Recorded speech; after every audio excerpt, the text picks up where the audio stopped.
제일 어버이날에 가장 감동적인 영상이 뭔가를 찾다가 초이스를 한 건데요. 인간이 가장 인간됐다는 것은 뭡니까? 부모님에 대해서, 자녀에 대해서 어떤 관계에 있어서 감동이 있어야 됩니다. 그런데 이게 이제 상실되어져 가는 시대입니다. 인간 감동이 사라지고 이런 인간성이 말살되어지고 파괴되어져 가는 시대에 우리가 살고 있습니다. 근데 성경에 보니까 신앙생활을 하는데 인간성이 말살되어져 가는 신앙생활을 하는 게 있습니다. 그걸 보고 고르반이라고요. 모든 것을 하나님께 드려버렸다. 이렇게 이야기하면 끝나는 거예요. 이 말은 무슨 이야기냐? 극단적 종교주의자들 이야기. 종교라는 이름으로 모든 것을 다 묻어버리려고 하는 거예요. 그래서 고르반이라는 것은 부모님에게 드려야 될 것을 나 하나님께 드려버렸다. 이러면 끝나는 거예요.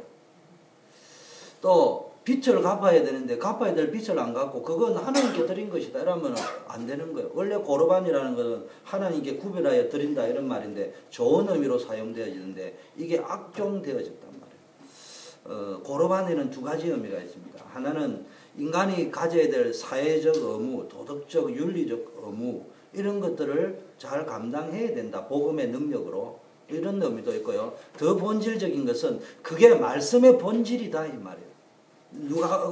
마가복음 7장 11절에 고르반 사상에 대해 이야기를 해놓은 걸 쭉 보면은 너희가 입술로는 하나님을 공경하는데 마음으로는 멀다. 사람의 계명으로 교훈을 찾아 가르치니 나를 헛되이 경배한다. 내게 예배를 하는데 도대체 해야 될 사명, 해야 될 의무를 감당하지 아니하는 것은 하나님께 예배를 헛되이 드리는 것입니다. 이런 말씀이 나와져 있습니다. 그럼 이 본질은 뭘 이야기하냐? 사람의 유전, 장로들이 만들어낸 유전대로 살 것이 아니라 정말로 하나님의 말씀대로 살아야 됩니다. 그런데 말씀의 본질이 뭐냐? 하나님의 말씀이다 이라고 모든 걸 덮어버릴 것이 아니라 하나님의 말씀을 붙잡았기 때문에 우리는 사회를 감동시킬 수 있어요. 전도자가 뭐냐? 가서 전도한다. 우리 교회 부흥된다. 오늘 우리 김미래 권사님이 기도하는데 내가 감동을 많이 받았습니다. 그러면서 이런 느낌이 왔어요. 내가 뭐 잘못된 거 아닐까? 우리 교회가 부흥이 돼야지 큰 일을 할 수 있습니까? 그렇진 않을 거예요. 지금 이 모습으로도 주님이 원하는 일을 먼저 할 수 있다. 하나님 그걸 원하시는 거예요. 그러다 보면 하나님 필요에 따라 채우시고 부으시기도 하는 겁니다. 그래서 우리가 신앙 사상이 우리 속에 뿌리 내려져 있는 각인되어져 있는 이 고르반 사상이 치유되어져요. 그러니까 모든 걸 하나님 핑계 대면서 사실은 뭡니까? 아무것도 못. 그래서 여러분이 어디 가면요 불신자들을 감동시킬 수 있는 신자가 돼야 돼요.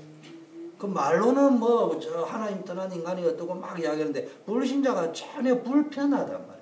물론 불신자들이 복음을 모르니까 우리가 전하는 복음에 대해서 거부 반응은 있을 수 있지만 최소한 저와 여러분에 대한 거부 반응은 있어서는 안 돼요. 감동이 느껴져야 된다. 자, 오늘 본론으로 좀 들어가면요. 한국이 세계화되기 시작했던 88 올림픽이 열리던 그 해에 유럽의 알베인이라는 지역에는 엄청난 큰 지진이 일어났다고 합니다. 이 지진 때문에 어떤 어린 아기와 엄마가 무너진 건물 속에 갇히게 되었다고 합니다. 그래서 이제 이게 갇히는 게 엄마와 자녀가 뭡니까? 아기가 손이 닿을 듯 말 듯한 거리를 두고 조금 더 움직일 수가 없다. 지진점이 깔려 있으니까. 이때 뭡니까? 시간이 지나갈수록 아기의 울음소리가 점점 힘이 없어지는 거예요. 결국 엄마는 어떤 결단을 합니까? 자기 손가락을 깨물어 가지고 아기에게 피를 빨아먹게 했습니다. 한 방울의 핏방울이 아기의 입속으로 떨어질 때마다 엄마의 기운은 점차 기력을 잃어갑니다. 6일 만에 구조가 되었는데요. 그때 보니까 아기는 살았지만 많은 피를 흘린 엄마는 끝내 숨지고 말았다. 그런데 영국의 런던 타임즈가 이 사건을 보도하면서 뭐라고 표현했냐? 현대판 예수다. 이렇게 봅니다. 그렇습니다. 예수님께서는 저와 여러분의 영원한 재앙과 저주, 흑암 근세, 지옥 근세에서 우리를 살리기 위해서 피 한 방울도 남김없이 다 흘리시고 우리를 구원해 주셨습니다. 그래서 우리는요, 늘 뭐가 있어야 되느냐. 여러분, 사람에게 감동을 주려고 하면은 하나님의 은혜에 대한 감동이 있어야 돼요. 오늘날 너무 크리스찬들이, 우리가, 특히 우리 단체가 하면서도요, 우리 단체가 문제는 아니지만 느낌이 너무 복음 전도를 강조하다 보니까 전혀 하나님의 은혜에 대한 감동의 물결이 어느 정도인지를 모르겠어요. 최고의 힘이 뭡니까? 은혜 받을 적에 힘이 생기는 거예요. 다른 힘이 아니에요. 뭐 응답을 받았다, 그것보다 더, 응답받은 힘보다 더 중요한 게 뭐냐? 하나님의 은혜가 물결처럼 내 가슴을 잡고 휘몰아칠 적에 그 힘이 최고의 힘입니다. 최고의 믿음이 뭐냐? 그 은혜에 감사할 수 있어요. 감사할 줄 모르는 것은 짐승이라고 합니다. 결초보온이라고 합니다. 까마귀도 부모 은혜에 보답할 줄 알고 받은 은혜에 보답할 줄 아는데, 인간이에요. 받은 은혜에 보답할 줄 모른다. 감사할 줄 모른다.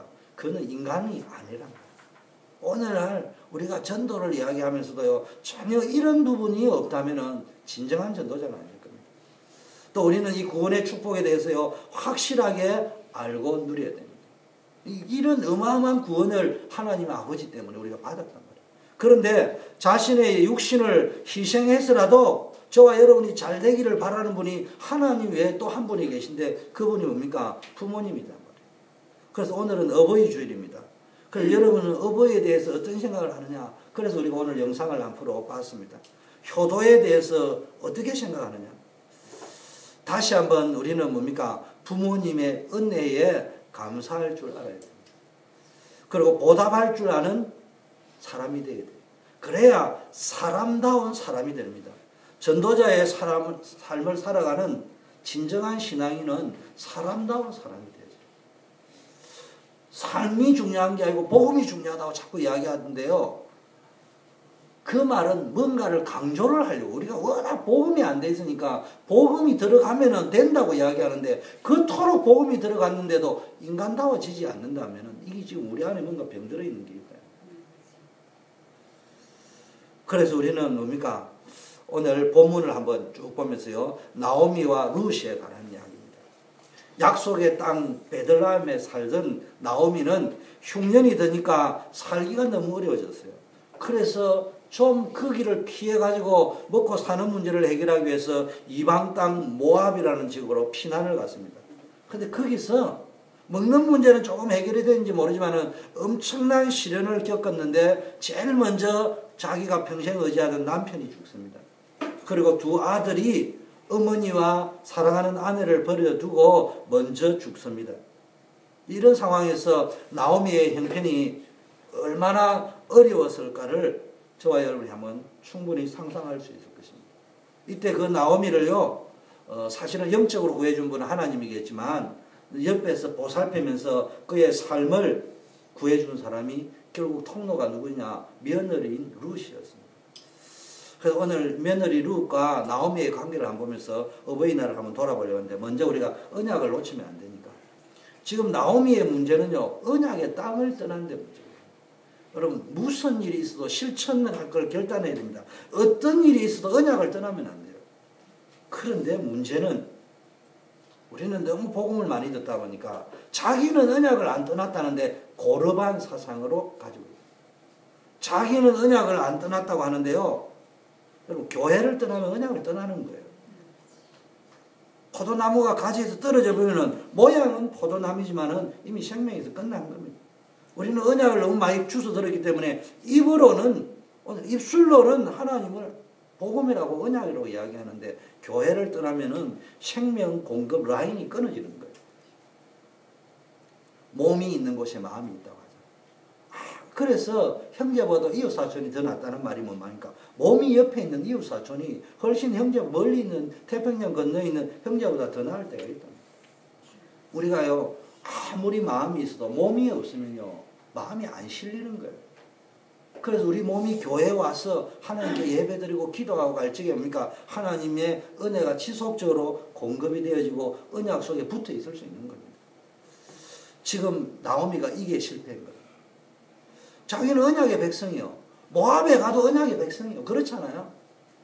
그 메들람 땡에 있어도 언약의 백성이요. 사실 아무 문제가 없어요. 근데 문제는 그가 어디로 갔냐? 이방 땅에 가. 거기서 또 영적 상태의 문제가 온 거예요. 근데 룻은 뭡니까? 이방 여자입니다. 그런데 하나님의 말씀을요, 언약으로 굳게 붙잡았어요. 그래서 언약 성취를 체험했어요. 근데 오르바라는 사람도 보니까 괜찮은 사람이었어요. 그런데요, 룻만큼 언약을 붙잡지 못했어요. 그래서 언약 성취와 상관이 없어요. 자, 먼저 언약을 떠나서 모압에서 10년 살았는데 그 결과는요, 모든 것을 잃어버렸어요. 저와 여러분이요, 모든 것을 얻은 것처럼 보이는데 알고 보니까 모든 것을 잃어버렸어요. 그게 뭐냐? 언약을 놓쳤기 때문에. 언약을 붙잡는 방법을 놓쳐버렸어요. 첫째, 인생의 동반자인 남편을 잃어버렸습니다. 요즘은 어떤지는 모르지만은 그래도요, 남편은 없는 것보다는 있는 것이 낫다, 이런 말이 옛날에 제 어릴 때는 많이 들어왔어요. 선배들이 하는 말로. 몸이 아파서 골골하는 남편이라도 있으면은 사람들이 무시를 못합니다. 근데 남편이 미워서 빨리 죽으라고 구박했는데 죽고 나니까 사람들이 남편 없는 여인이라고 무시합니다. 그래서 남편은 어떤 남편이라도 없는 것보다는 있는 것이 낫다라는 말이 생긴 것은 하루아침에 생긴 게 아니고 오랜 인간의 경험으로 내려오다가 생겨요. 근데 하물며 고대 사회인 사사시대에 룻 시대에 의지할 남편을 상실한 것은 엄청난 시련이고 아픔이고 고통이고 힘든 인생을 살게 됐다. 그런데 여기 끝나는 것이 아니고요. 두 아들까지도 또 떠나보냈습니다. 시편 기자는 자식은 여호와께서 주신 기업이요 태의 열매는 그의 상급이다. 젊은 자의 자식은 장사의 수중에 화살 같아서 이것이 화살통에 가득 찬 자는 복되다. 왜냐? 저희가 성문에서 원수와 말할 때, 여기 성문이라는 말은 고대 사회는 성문에서 재판을 했습니다. 그때 원수와 말할 때 수치를 당하지 아니한다. 이렇게 기록되어 있습니다.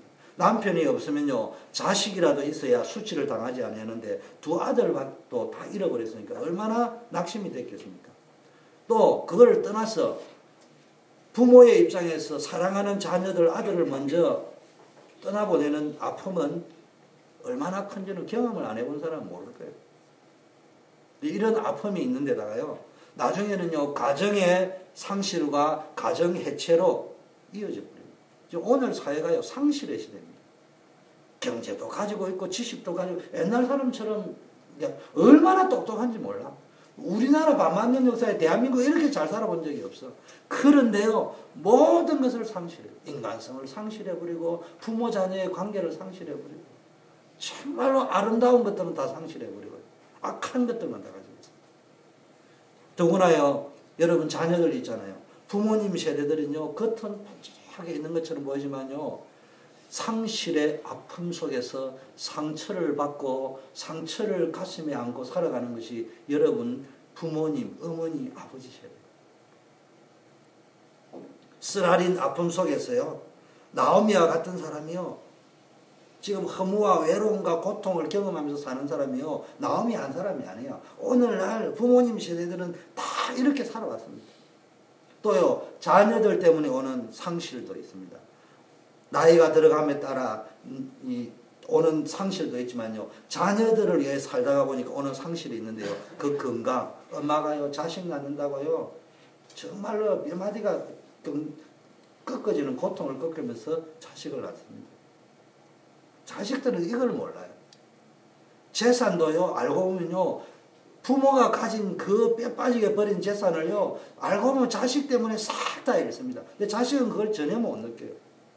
여러분, 2010년에 서울시 교육청에서 통계 자료가 나왔는데 고등학교 2학년생을 1년 동안 양육하는데 드는 비용이 얼마 드느냐? 4천만 원이 든다고. 이건요, 보통 사람의 1년 연봉보다 훨씬 많은 돈이 들어갑니다. 얼마나 많은 돈이 들어가요. 뼈 빠지게 벌어서 자식 뒤치다거리 하다가요, 사실은 재산도 다 날리고 건강도 거기서 다 날리고 있습니다. 근데 자식들이요, 전혀 이 부분들을 모릅니다. 그런데 부모들은 그러다 보니까 사실은 굉장히 힘듭니다. 어렵습니다. 근데 이걸 자식들한테 내색을 못하는 거예요. 기죽어까지. 정말로요. 저도 우리 자식들한테 잘 못해줍니다. 근데 제가 간혹 얻어 입은 거 말고 제 돈으로 산 거를 내가 비싼 옷 사 입은 적 없습니다. 비싼 구두를 사본 적 없습니다. 우리 자녀들에게 많이 해준 건 없지만 그래도 뭡니까? 자식에게만큼 해줄 적에는 좋은 걸 해주고 싶어요. 그러나 뭐 저는 그렇다 치도요. 참 눈물 나는 것은 우리 아들, 딸이 아는지 몰라요. 제 아내는 시집 와가지고 좋은 옷 한 벌, 진짜 강조법이 아니고 단 한 벌 좋은 걸 입은 거 없어요. 그걸 자식들이 아는지를 나는 잘 모르겠어요. 이런 외로움과 상실의 시대에 살아가고 있는데 쉽게 말하면은 마음의 상처, 영혼의 상처가 엄마 아버지는 중환자라 이 말이에요. 중환자. 그걸 랩런트들이 알아야 되는 거예요. 중환자인데 나는 아프다 소리를 못해. 어제 내가 이 영상을 찾다 보니까 또 다른 감동 영화인데 암이 걸려가 죽어가는 엄마가요. 그 아들을 놓고 이야기합니다. 나는 죽지 않아. 그 아들이 기죽을까지. 그게 부모의 마음이에요. 나오미는요, 이런 상실의 시대를 살다 보니까 뭐라고 해요? 나오미라는 이름이 행복이라는 말이에요. 기쁨이라는 말이에요. 근데 더 이상 나를 행복이라 기쁨이라 부르지 말고 마라라고 불러라. 뭐냐? 썸물이라고 불러라. 괴로운 인생, 불행한 인생이라고 불러란 말이에요. 나오미가 오죽하면 이렇게 표현을 하겠습니까? 여러분, 언약을 떠난 인생은요, 아무리 모든 부귀영화를 다진 것처럼 보여도 마라와 같은 불행한 인생을 살게 되죠. 선악과를 따먹은 인간이요, 선악과를 따먹었잖아요. 선악과를 따먹으니까 재앙과 저주가 먼저 왔어요. 선악과를 따먹으니까 좋은 일이 생겼어요, 나쁜 일이 먼저 생겼어요. 인간의 입장에서 볼 때는 자기가 원하는 원터가 채워지는 일이 먼저 생겼어요. 진짜 선악을 알게 되었다. 내가 뭔가를 따먹으니까 내가 경제라는 선악과를 따먹고 내가 좋아하는 걸 하니까 거기서 내가 원하는 욕구가 충족되어지는 그런 기쁨이 있었습니다. 그러나 그것이 창조적, 생산적, 행복한 인생으로 연결되어지는 것이 아니고 나중에 결국 어디로 불행한 인생, 힘들고 어려운 마라와 같은 인생으로 연결돼요. 우리 인생이요, 하나님의 말씀에 근거를 두어야 되지. 자꾸 고르반과 같이 내 인간의 욕구를 채우려고 하는 쪽으로 말씀을 왜곡시켜가지고 붙들고 간다면은 결코 참된 행복을 누릴 수 없는 겁니다. 그래서 우리 부모님들에게 먼저 한번 적용하려는 것은요, 우리 부모님들은 치유받아야 되는데 많은 상실과 아픔과 괴로움을 치료하고 회복시킬 분이 누구냐? 나오미는 자신의 이름을요, 나오미가 아니고 마라라고 이야기하면서요, 자신이 잃어버린 것을 현실적으로 받아들입니다. 나는 더 이상 나오미가 아니고 마라다. 그러나 자신을 이렇게 괴롭은 인생으로 가게 만든 분이 하나님이라고 이야기합니다. 여기서 말하는 것은요, 하나님을 원망하려고 한 말이 아니고요, 하나님이 이렇게 만드셨기 때문에 이걸 고칠 수 있는 분도 하나님 외에는 없다 이 말이에요. 그걸 고백하는 거예요. 저와 여러분도 나오미 같은 이런 고백을 해야 돼요. 많은 상실과 아픔과 괴로움을 치료하고 회복시킬 분은 하나님밖에 없다. 그래서 나오미가요, 결국 남편, 아들 다 잃어버리고 그 불행한 썸물과 같은 인생에서 결단하고 다시 베들레헴으로 돌아오려고 할 적에는요, 나를 치료하실 분은 여호와 하나님밖에 없다. 언약으로 돌아가는 길밖에 없다. 이 결단을 할 때부터 회복이 되었습니다. 그래서 오직 하나님만 경외해야 됩니다. 이 말은 다른 거 필요 없다는 말이 아닙니다. 그러니까 하나님을 경외하는 은혜와 응답과 축복 속에서 제가 늘 이야기하지만요, 내 삶을 정복해야 됩니다. 배우자의 사랑이 중요합니다. 자식들의 효도가 어느 정도 치료해 줄 수 있습니다. 남편이 아내가 여러분을 사랑하면요, 감동이 오고 치료가 되는 것처럼 보입니다. 그러나 저와 여러분의 상실을 완벽하게 치료해주고 진정으로 기쁨을 주실 수 있는 분은 오직 하나님 한 분뿐입니다. 그렇기 때문에 부모된 성도님들은 자식들만 너무 의지하면 안 돼요. 어제도 어느 분이 요청 때문에 어디를 갔다 왔습니다. 그때 제가요, 하필이면 이 설교 원고를 준비해놓은 상태에서 갔기 때문에 제 가슴이 문지러지는 거죠. 자녀들이 이 부모의 마음을 알까? 그 부모가 두렵고 떨리는 마음으로 크기가 가까워올수록 이걸 추스리지를 못해가지고 격분하고 있는 이런 격정 속에 빠져들어가는 소용돌이 이걸 자식이 알까? 그런데도 그 어머니가 그 자녀 앞에 섰을 때는 전혀 그렇지 않지 태연한 모습으로 딸을 껴안는 그 모습을 보면서요. 참 그 여러 가지 생각이 들었어요. 여러분, 자식은요, 사랑의 대상이지 우리가 의지할 대상이 아니에요. 그래서 우리는 주님을 바라봐야 됩니다. 하나님의 은혜와 위로를 받아야 됩니다. 하나님의 나라를 소망하면서 나의 상실된 아픔을 해결받아야 되지 자녀를 통해서 받으려고 할 적에는요, 처절한 고통이 옵니다. 그러다 보니까 자식에 대해서 너무 밀착이 되어진다, 정서적으로. 그래서요, 시작할 때는요, 이 영적 교훈이 뭐냐, 나오미를 볼 때 시작할 때는 전부 나오미를 꿈꿉니다. 행복을 꿈꿉니다. 결혼할 적에, 대학을 들어갈 적에, 대학을 졸업할 적에 전부 나오미와 같은 꿈을 꾸지만은요, 결국 그러면서도요, 또 언약 없는 선악과를 자꾸 따먹어요. 우리는 끊임없는 이런 사상에 빠져있어요. 그래 또 안 되면요, 다른 부분에서는 또 나오미를 꿈꾸면서 행복을 꿈꾸면서요, 또 선악과 따먹습니다. 자기 체질. 결국은 행복의 인생이 아니라 불행한 인생, 나오미 인생이 아니라 마라의 인생을 삽니다. 그래서 나오미가 믿음의 결단하잖아요. 언약으로 돌아가자. 다른 말로 이야기하면 뭐라고요? 오늘날 현대인은 너무 많이 알아가지고요, 언약과 교회를 분리시키는데요. 교회와 언약은 본질적으로 다른 거는 맞지만 언약은 본질이라 하면은 그 본질이 내게로 나오는 통로는 교회입니다. 그래서 교회를 버렸다는 말은 언약을 버렸다는 이야기입니다. 그걸 잘 아셔야 된다니까. 근데 요즘 이분화되어 나는 언약을 붙잡은 거예요. 그리고 본인은 교회를 떠나버렸어요. 그걸 무교회주의자라고. 이런 사상을 가지고도요, 자기가 최고, 그걸 보고 무슨 사상이라고요? 방주가 교회잖아요.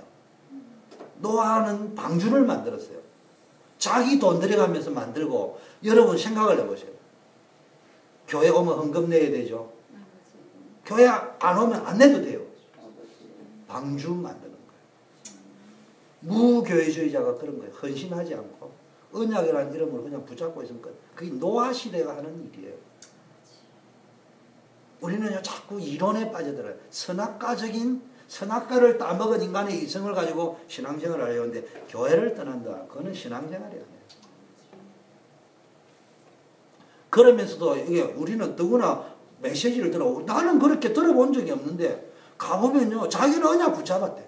목사님 신망을 가지고, 목사님 언약 확실히 속으로 말을 못하고 미쳐버렸다. 그러면서 안 되면서도 되는 줄 자꾸 거짓말하고 해요.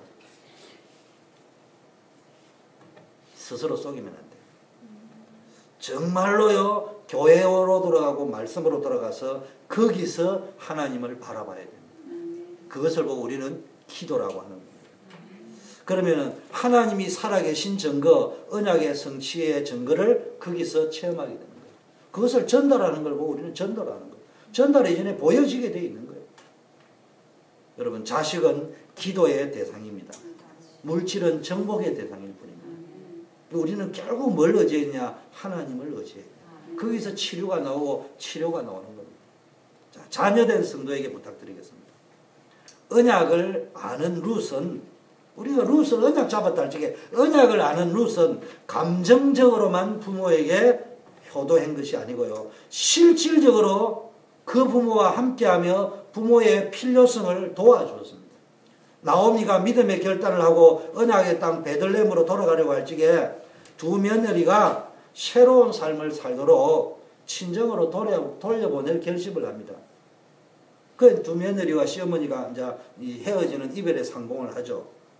그러다가 이제 결국은 오르바는 떠납니다. 여러분, 어제 금요일날 했는데요, 유대인의 율법서인 미드라시에는요, 이렇게 나와 있습니다. 오르바는 결국 자기 집으로 돌아갈 때 100명의 남자와 개에 의해서 강간을 당했다. 역사에 그렇게 기록이 되죠. 제가 이걸 보면서 뭐 좀 인위적으로 해석해 될 수도 있겠다 이렇게 여기집니다만은 유대인들은 이만큼 오르바를 안 좋게 본 거예요. 근데 솔직하게 보면은 오르바가 잘못한 건 별로 없어요. 오르바도 나오미를 공경했어요. 사랑했던 며느리였어요. 나쁜 며느리가 아니었어요. 그런데 시어머니의 간곡한 부탁이 있기 때문에 시어머니에게 부담을 주지 않기 위해서 떠나는 것이 더 좋다고 판단했을 수도 있습니다. 오르바도 정말로요, 그 시어머니의 불쌍한 처지를 보면서요, 많이 울었습니다. 그러나 그는 그것으로 끝내버렸어요.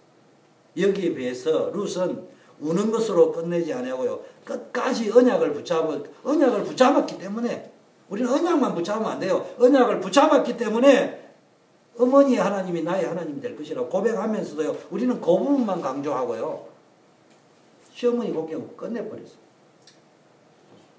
실질적으로 뭡니까? 시어머니를 따라가면서요, 도와주었습니다. 사랑은 감정이 아닙니다.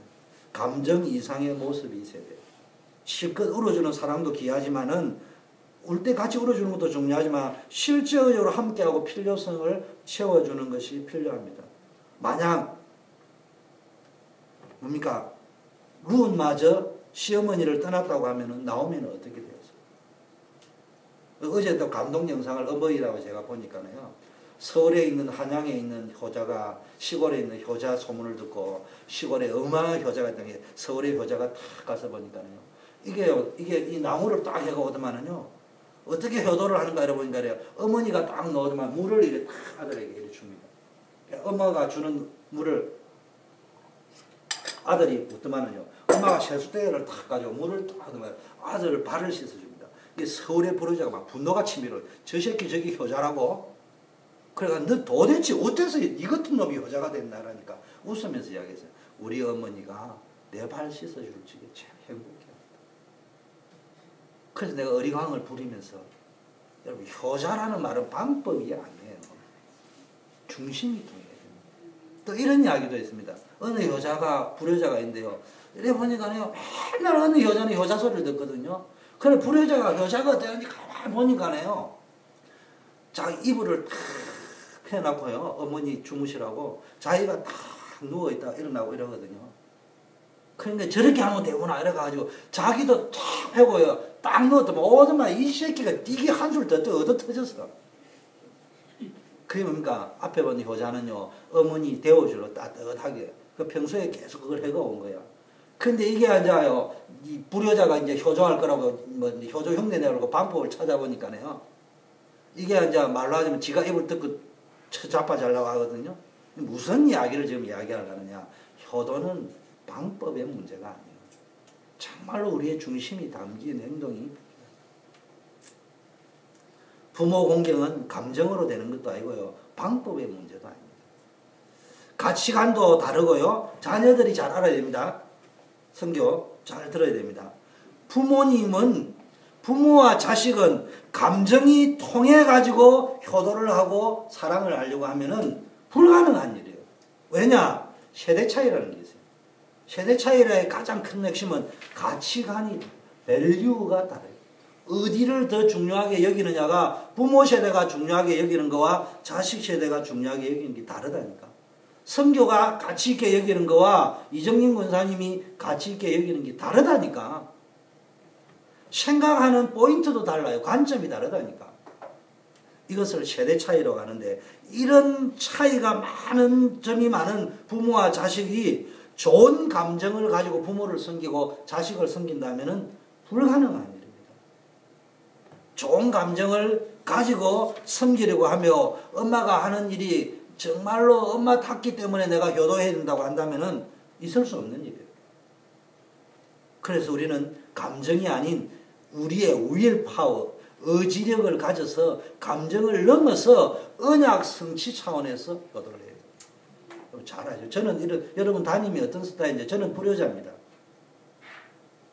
지금은 효도를 하고 싶어도 할 수 없는 형태예요. 그러나 이런 생각을 가지고 있습니다. 언약은 고르반 사상으로는 성취되지 않는다. 언약은 어디에 성취되느냐? 평범하게 보이는 자녀 교육시키고 직장 다니고 교회 오고 목사님과의 관계 속에서 부모의 관계 속에서 자식과의 관계 속에서 직장 동료와의 때로는 갈등도 있고 상사와의 그 관계 속에서 언약이 성취되어지는 것이지 그걸 무시하고는 언약이 성취 안 돼. 구약 성경이 왜 아브라함 이야기, 야곱, 요셉 이야기를 써놨냐? 언약은 이론이 아니다 말이에요. 학원에서 성취되는 게 아니에요. SAT 답 쓰는 게 아니라 이 말이에요. 그게 구약 성경이 우리에게 가르쳐 주는 거예요. 그냥 노동하고 일하고 누군가를 만나고 어떤 관계 속에서 살아가면서 인간이 느끼는 희노애락, 애호욕을 느껴가는 그 속에서 뭡니까? 하나님의 언약의 줄기 속에 있느냐 이 말이에요. 전도자의 삶이 특별한 게 아닙니다. 정상적으로 살아가는 거예요. 인간답게 살아가는 거예요. 창세기 1장 27절, 28절 그 원리 속에 살아가는 거예요. 자, 언약을 아는 룻은요, 자신의 이익과 장래 때문에 부모 공경을 거치지 않았어요. 당시 상황을 볼 때요, 시어머니를 따라가는 거는요, 손해를 감수해야 돼요. 평생 가부 생활을 해야 된다니까. 오늘 너 가부할 필요 없어요. 시집가도 된다고 이야기하잖아요. 지금요, 시어머니에게서는 시동생이 날 수도 없고, 고대사의 간섭대로요, 다시 나오미를 통해 결혼을 할 수 없습니다. 그런데 뭡니까? 이 손해를 감수하면서까지. 이 현대에 적용하자면요, 여러분, 부모 효도한다, 이런 거는요, 여러분, 제가 어버이날 때문에 많은 공부를 했는데요, 상품백화점이 한국에 무너졌거든요. 딱 세 사람이 살았다고 하네요. 그래가지고 한국에 가면 최성교 목사님이라고 계신데, 이분이 성산 효도대학, 교회인데 효대학원을 만들어가지고요, 문교구에 가니까, 이런 대학원은 줄 수 없다, 그러는 거예요. 그러니까 최성교 목사가 가지고 효대학원을 왜 세워야 되느냐 이야기해가지고 얻어가지고 효대학을 하는데요. 제가 또 앞으로 하면은 제가 그거 해보고 싶어 사실. 그거는 꼭 시켜야 되겠다. 인간성을 말살되면 안 되니까. 근데 이분이 말에 이런 말씀을 하더라고요. 자기가 어디에서 더 충격, 증거를 확실히 얻었냐. 삼풍백화점이 무너진데 세 사람이 살았는데 세 사람의 특징이 효자다. 잘 아셔야 돼요. 정말로 여러분요, 이거는 부모님이 맞다 안 맞다 이런 문제가 아니에요. 나를 오늘날 있게 해준 그 자체만 해도 감사한 거예요. 언약을 잡은 룻은요, 이익뿐만 아니라 가난한 생활도 감수했어요. 이미 나오미가 재산이 많은 상태가 아니에요. 완전 빈털들이야. 가면 자기가 제발 다 일해줘야 되는 상황이에요. 그들이 베들레헴에 와서 한 거는 이삭 줍는 것밖에 없었어요. 겨우 입에 풀칠이 납니다. 경제적 어려움을 감수해야 됩니다. 여러분, 부모 공경은요, 이런 상황에서도 하는 겁니다. 불 보듯이 내 손해가 뻔하게요, 유익이랑은 하나도 없는 상태에서 시어머니를 따르겠다고 합니다. 근데 요즘도요, 참 기가 차요. 요즘도 보니까 부모 공경하는 데가 있어요. 그래도 감사하지. 근데 가만히 보면요, 전부 계산했어요. 자식, 보모데리가 키우라고 하는 것보다는 부모에게 데워준 게 훨씬 돈도 싸게 치고요. 안심이 될 만하니까. 그 부모를요, 그냥 식모 데리듯이 쓰는 거예요. 최성교. 절대로 그러면 안 돼. 계산 딱 해가지고, 우리 엄마 데려와가지고, 내 아들 봐라 하는 게 돈으로도 이익이고, 여러모로 이익이다. 그거는 겉은 보면요, 부모 모시는 것처럼 보이는데, 그건 부모 모시는 게 아니에요. 정말로 부모를 공경하면요, 하나님이 축복하십니다. 부모 공경은 이익과 유익 차원이 아니고 나에게 이익이 되면 모시고 이익이 안 되면 버리는 것은 진정한 부모 공경이 아니라 이익 손해를 떠나서 섬길 수 있어야 됩니다. 자, 언약 잡은 룻은 세상 사람의 모습을 따라 사는 것이 아니고요, 하나님의 말씀의 언약을 따라 가장 중요한 언약 성취를 위하여 부모를 공경했습니다. 오르바의 모습은 일반적인 모습이에요. 나쁜 사람은 아니었어요. 세상적인 모습을 반영하고 있습니다. 그러나 룻은 그런 세상적인 방법대로 부모를 모신 것이 아닙니다. 시대의 흐름이 아니고 하나님의 말씀을 따라 언약 성취 차원에서.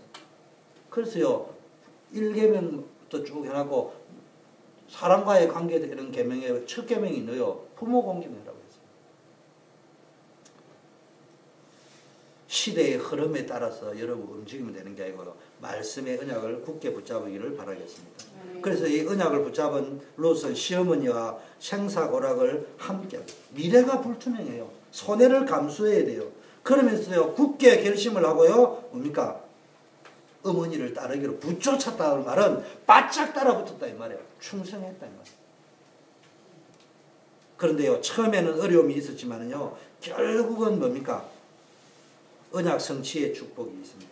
여러분 신앙생활을 정말 고루반 사상으로 하면 안 돼. 뜬구름 잡듯이 신앙생활을 하면 안 돼요. 행함이 없는 믿음은 죽은 믿음이다.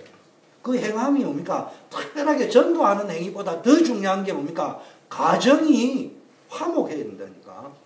전도자라면은 내 때문에 우리 가문이 살아야 된다니까. 그것도 안 되면서 정말로요 언약적인 효도를 해야 됩니다. 그래서 여러분 가정생활, 직장생활 이런 것들이요 시련과 어려움과 고통이 있지만요 그거는요 직장에 가면은 좋은 일만 있는 게 아니라니까. 내 마음에 드는 직장만 있는 게 아니라니까요. 그래서 우리가 평범하게 살아가는 인간의 가정생활, 교회생활, 직장생활, 사회생활 속에서 하나님의 언약이 성취된다. 그게 언약 성취의 통로다. 우리는 자꾸 가가지고 뭐 전도해가지고 몇 명 영접하면 언약이 성취되는 줄 아는데요. 극단적으로 얘기하면 제가 볼 적은 아니에요. 하나님은 그런 분이 아니에요. 자 마지막 하나님의 축복을 받은 룻의 인생을 한번 보세요. 결국은 좋은 만남에 결혼을 다시 하게 됩니다. 첫째, 룻은 평생 갑으로 지낼 수밖에 없는 상황이었는데도 불구하고요. 지금 나중에 보아스를 만났지만 이건 하나님의 인도가 아니면 불가능한 일이에요. 왜냐? 아무리 그때 계대 결혼이 있었지만 직계 아들들은 시어머니나 시아버지가 명령을 할 수 있지만 나머지 반계는 컨트롤을 받게. 그리고 계대 결혼은 증거가 뭐니까 나는 안 하겠다면 끝인 거예요. 그런데 친아들이 아닌 상황들은 나는 의무가 없는 거예요. 더구나 나무의 땅을 대신 사줘야 돼요. 자기 손해를 감수해 가면서 계대 결혼을 하겠다고 나설 사람 아무도 없어요. 그게 이루어졌어요. 어제도요, 그 어머님이 가면서요, 미리 걱정을 하는 거예요. 엄마는 못 만나고 막 이야기하는데, 우리 민 목사님이 하나님은 그런 분이 아니라고 이야기하는데도 막 계속 3시간을 내려갔는데 아니라고. 얼른 가보니까요, 엄마 들어가도 아무 소리 안 하더만. 그게 우리가 가지고 있는 인간의 한계. 정말로 뭡니까? 불가능해 보이는 것이요. 하나님이 역사하시면 일어나는 겁니다. 여러분 진짜 축복받으려면 부모 공경해야 됩니다. 또 축복받으려고 부모 공경하는 건 악한 거고 알고 보면 다윗 가문의 일원이 되었습니다. 물질의 축복이 아니라 가문의 축복도 받았는데요. 다윗 가문의 이스라엘 최고의 가문이죠. 더구나 메시아 언약, 그리스도 언약이 성취되어지는 족보에 들어갔습니다. 내 부모를 공경하라. 이 약속이 있는 첫 계명이다. 약속이 있는 첫 번째 계명이다. 이는 내가 잘되고 땅에서 장수할 것이다. 말씀 따라 언약 성취를 따라가는 삶을 살면 반드시 축복이 있는 줄 믿습니다. 우리는 언약은 노트 속에 있고요. 잠시 은혜 받는 정도로 교회와 잠깐 은혜 받고 실상은 끊임없이 우리의 욕심과 동기를 쫓아가고 있어요. 그걸 고르반 사상이라는 거예요. 그러면은 거기서부터 인생의 마라가 조용히 시작됩니다. 앞으로는 돈을 많이 가는데 뒤로는 마라이죠. 앞으로는 대단한데 뒤로는 마라가 됩니다. 결론. 여러분 조지 워싱턴 알잖아요. 미국의 건국의 아버지 1대 대통령이죠. 원래 워싱턴은 뱃사람이었고 꿈은 큰 선장이 되는 거예요. 그래서 바다에 자신의 모든 꿈을 꾸고요. 평생 살 계획을 세우고 있었습니다. 그런데 선원이 되기 위해서 배에다 짐을 실었는데 어머니가 따라오면서 계속 눈물을 흘리는 거예요. 이때 워싱턴이 그 눈물을 흘리면서 하염없이 눈물을 흘리면서 아들을 따라오는 그 어머니를 보면서 하인에게 이렇게 이야기했습니다. 배에서 내 짐을 가져오라. 어머니를 저렇게 슬프게 하면서까지 내 꿈을 따라갈 수는 없다. 그때 그 워싱턴의 엄마가 이렇게 말했답니다. 아들아, 부모를 공경하는 자를 하나님께서 복을 주신다는 성경 말씀처럼 너의 장래에 큰 축복이 있을 것이다. 오늘날 세상적인 시각으로 보면요, 이건 말도 안 되는 이야기예요. 언약하고 아무 상관이 없는 이야기예요. 우리식으로 이야기하면 그 복음도 모르는 이야기예요. 꿈을 이루겠다고 나서는 자식의 발목을 잡는 엄마나, 엄마가 눈물 흘린다고 꿈을 제껴놓고 포기하는 아들이나 한심하기 짝이 없어요. 더구나 언약 차원이라고 우리가 갖다 대버린다. 그런데 여러분 잘 알잖아요. 워싱턴은 미국이라는 나라의 선장이 되었어요. 어머니를 극진하게 생각하는 워싱턴의 인생은 하나님의 약속대로 축복하신 거죠. 또 이제 이 말하면 이렇게 사탄이 역사할 수 있어요. 제발 목사님 나라방 매시지도 않아요. 복음이면 다시. 그래 지금 본문을 언약으로 해석을 해야지 왜 효도로 해석하냐. 그런데 저도 알아요. 언약이 중요해요. 그냥 그 언약은 어디에 성취되어야 되냐고요? 부모와의 관계 속에서, 자녀와의 관계 속에서, 직장생활 속에서. 직장생활은 안 되고 전도가 해요. 뭔 소용이 있습니까? 그는 하나님이 원하는 전도가 아니에요. 하나님이 세상을 정복해라는 것은 십자군 원정하듯이 전도라는 이름으로 찰주로 칸도로 교회 봉식교 나가는 그 십자군 원정식 부흥이에요. 성경이 말하는 생육하고 번성하고 땅을 정복하고 다스리라는 말은 가정을 가정답게, 사회를 사회답게, 직장을 직장답게 만들어라 이 말이에요. 건강하고 창조적이고 생산적인 사회를 만들어라. 지금 파괴적인 환경을 파괴하고 생태계를 파괴하고 지금 인간이 정복하고 있어요. 그런데 파괴적인 정복을 하고 있단 말이에요. 교회가 정복을 하고 있어요. 우리 교회는 수만 명이 모여요. 그런데 사회는 파괴되고 있어요. 인간성은 파괴되고 있어요. 이게 성경이 말하는 정복입니까? 이게 성경이 말하는 전도입니까? 그게 우리가 말하는 전도입니까? 그러면 나는 그 전도 안 할랍니다. 나는 그 전도 안 할랍니다. 여러분이 그 전도 안 한다 쫓아나면 난 쫓겨날랍니다. 정말로 우리의 전도는 가정에서 이루어져야 돼요. 우리의 전도는 우리의 직장에서 이루어져야 돼요. 우리의 전도는 우리의 학교 현장에서 이루어져야 돼요. 워싱턴이 자기 생각대로 갔다면 기껏해야 좀 큰 배의 캡틴이 되었을 거예요. 그런데 하나님의 그냥 효도를 한 게 아니고요. 하나님의 말씀에 근거해서 효를 따라간 워싱턴은 미국이라는 거대한 배를 움직이는 지도자가 돼요. 그래서 나는 꼭 해보고 싶어. 우리 미 목사님하고도 논의를 해요. 이게 우리도 이런 운동을 해봐야 돼. 사회운동, 효운동, 인간답게 만드는 운동 필요한 거예요. 하나님의 말씀을 따라가면서 하나님의 축복을 누리고요. 되어지는 전도, 보여주는 전도를 할 수 있는 워싱턴 초대교회 성도님 여러분이 되기를 바랍니다. 요셉이 우리가 생각하는 고로반식의 전도를 했다면은 성경 요셉이 고로반식 전도한 게 아니에요. 그냥 노예로 가가지고 노예로서 최선을 다했어요. 말씀에 근거해서. 다윗이 나 왕 될 거라고 한 게 아니에요. 안수받고 돌아가서 역시 어디로 돌아갔냐? 목동의 자리로 돌아갔습니다. 잘 알아야 됩니다. 정말로 이 축복이 누려지기를 바라겠습니다. 합심해서 한번 기도하겠습니다. 이번 어버이날이지만 우리 부모 공경의 1차적이지만 좀 고르반 사상을 근본적으로 버리고 정말로 말씀이 말하는 진짜가 뭔가 자꾸 우리 필요한 식으로 언약을 붙잡지 말고 정말로 그래서 부모에게는 효도하고 가정 살리고 직장 살리고 교회 살리는 주역이 되게 달라고 합심해서 한번 기도하겠습니다. 하나님 아버지